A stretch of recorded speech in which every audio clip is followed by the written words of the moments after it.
نوې جامې وکا د خیر ودانو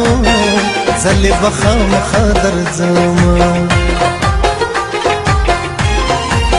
خلکو اختر کې غاړې ورکړې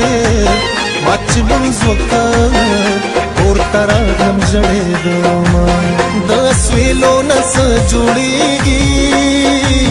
په جرګه راشه چې خبره پاکه شینا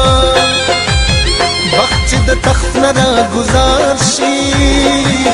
په فالو د خرو غاښې دړې غورځوینا د سمندر ظالمه زوره زما له وروره د خپل کور وشکونه